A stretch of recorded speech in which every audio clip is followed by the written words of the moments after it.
Hello again. This video will be part 3 of a series of 3 videos that I'm making on the topic of prayer. The first video I posted centered around the topic of what is prayer. The second video, part 2, I posted was on the topic of why. Why is it that people pray? And in this video, part 3, I'm addressing the topic of what I consider to be the most important part, and that is results. Does prayer work? Do we get results when we pray?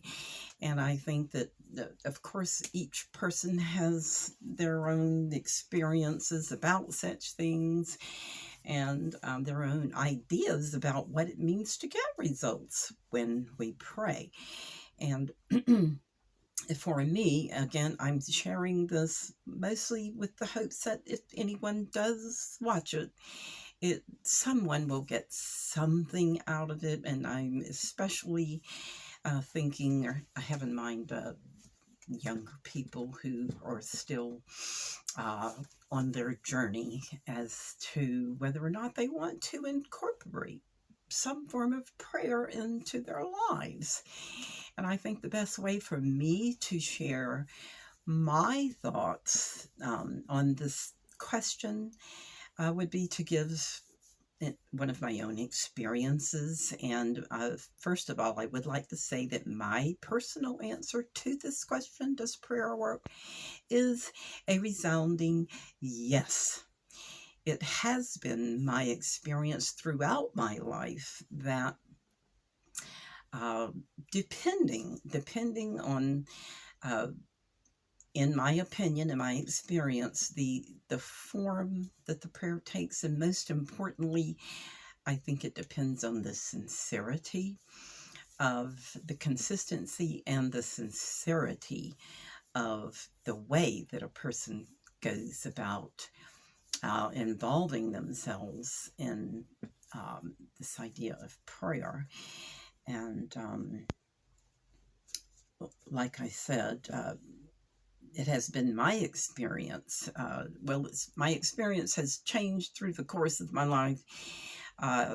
As I shared in the first video, part 1, my first experience with prayer when I was like a 7-year-old child was very disillusioning, but I don't think that it really had anything to do with the concept of prayer. I think that had to do more with just the circumstances and my understanding at that time. So anyway, having said all that, I'm going to try to keep this experience short because I like to keep the videos short, but it involves something that I went through with my son. My family members know I have 2 children who are grown now.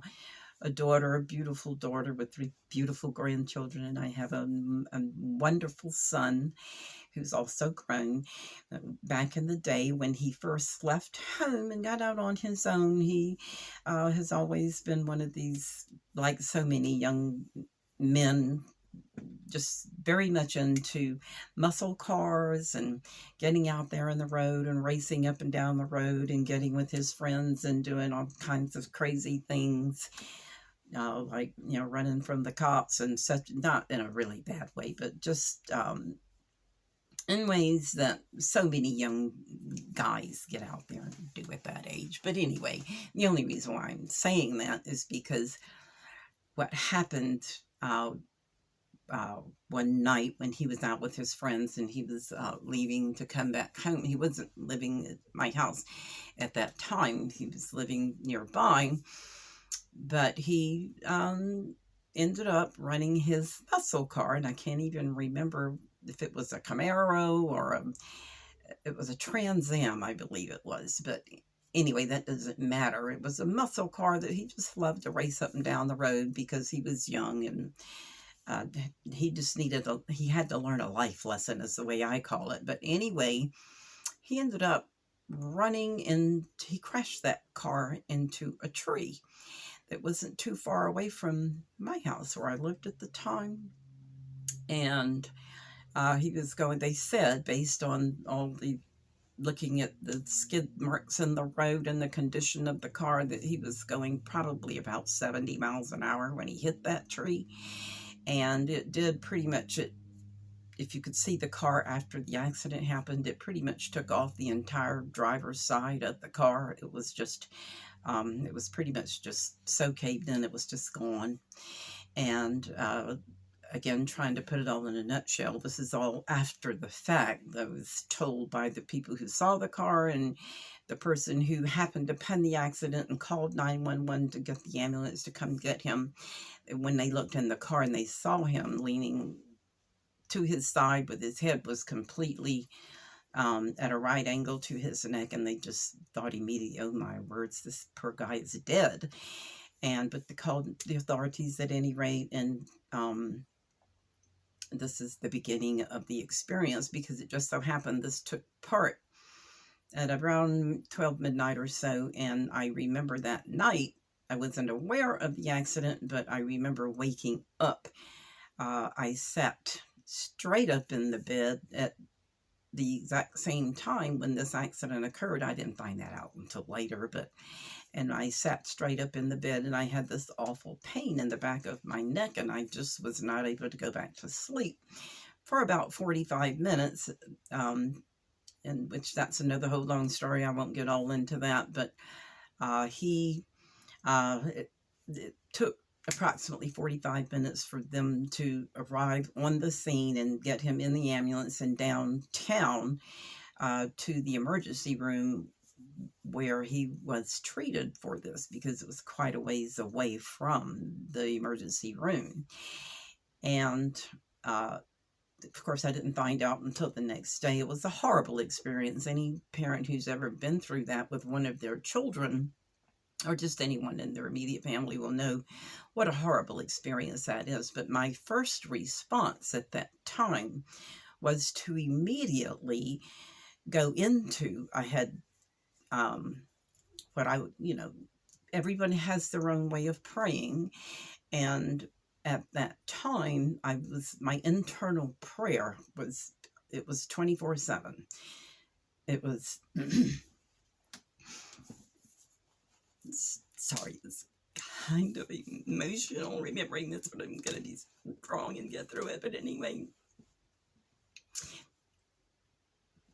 the doctors, when they saw him, just anyone who was connected to this, their first response was, how is this person still alive?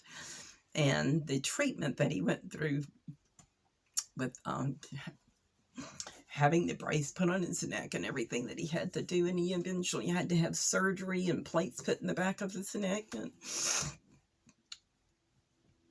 and I believe to this day that he would never have survived through. It took 6 weeks to actually up to 6 months for full recovery, as I recall. And I just remember being in like 24/7 full speed ahead internal prayer, as well as what I would call verbalization of prayer, because I've never been one to just like talk out loud to what most people would consider to be God, but I do believe in performing mantras that can connect you to the power of the universe if you sincerely in your heart have that desire to do that. And then through our thoughts, we can direct the sincerity of our emotions to pull things into our life and into our experience to make our physical reality conform to what it is we have as our mind's desire and as our heart's desire. And I have to check the time on this video. It's getting too long. To sum it up, going from the beginning of this experience where no one believed that my son, they couldn't believe he survived the accident. They couldn't believe that he was able to eventually go through so many steps. There were a lot of steps involved, and I was, at times when he was having any kind of a surgery, I would be sitting in my car outside the emergency room praying. At that time, you could say it was chanting. I was chanting a mantra, which I won't go into all the details of that, but my most heartfelt desire was that my son would not only live through this, that he would have a 100% total recovery from this experience, and that he would be in such a state that you would never even know that it happened to him. And that is exactly how things turned out. He, to this day, you would never even know that he was ever involved in that car accident. And I don't attribute this to anything so much that well, of course, I associate it with the power that I was able to bring forth in our physical reality through my strong desire to